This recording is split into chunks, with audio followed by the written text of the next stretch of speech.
story starts with Sophie, a 15-year-old girl who usually walks home from school with her friends.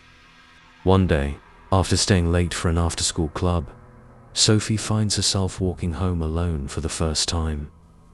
It's a quiet autumn afternoon, with the sun already setting, and the streets are eerily empty. Sophie pulls her jacket tighter as a cold breeze sweeps through. She's never been afraid to walk alone, but something about today feels different. As Sophie continues walking, the atmosphere around her seems to change. The neighborhood, once familiar, begins to feel more sinister. The air grows colder, and the sounds of birds and distant cars fade away, leaving an eerie silence. Sophie starts to get the unsettling feeling that she's being watched. She glances over her shoulder but sees no one.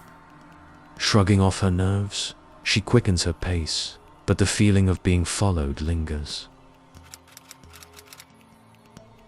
Suddenly, Sophie hears faint footsteps behind her. They're distant at first, but they grow louder and more distinct as she continues walking. Sophie's heart starts to race, and she turns around, but the street is still empty. There's no one there. She stands frozen for a moment, listening. The footsteps stop. Trying to remain calm, Sophie resumes walking. But now she's certain someone, or something, is following her. As Sophie walks faster, the footsteps return, this time closer. When she looks back again, she sees a shadowy figure standing at the far end of the street, too far away to make out any details. Her heart skips a beat. The figure doesn't move, but its presence is enough to make Sophie start running. The figure seems to get closer each time she looks back, though it never visibly moves.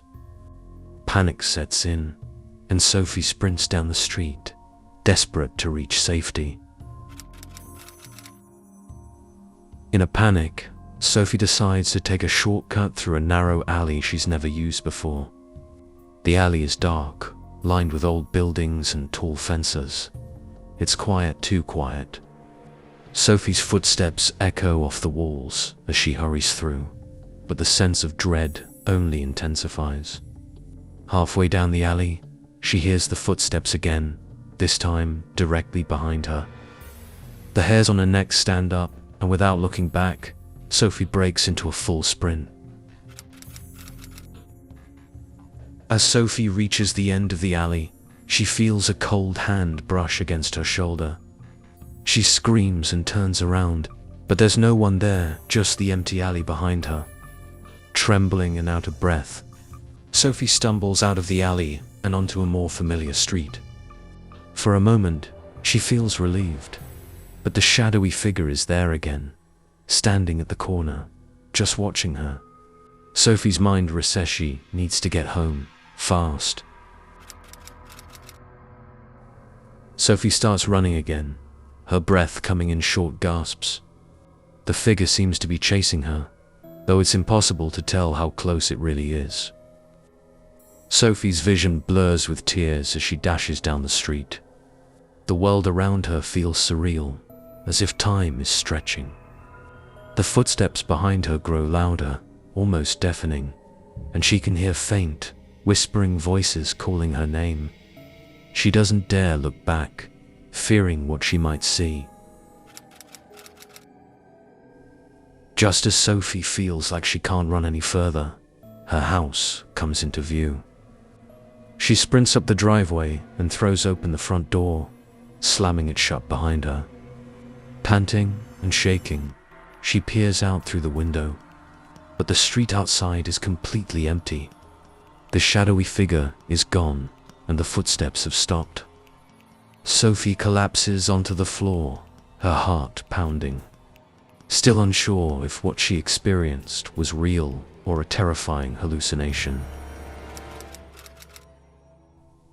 Just as Sophie begins to calm down, thinking the nightmare is over, she hears a faint knock on the window. Terrified, she looks up, and there, In the reflection of the window is the shadowy figure standing right outside.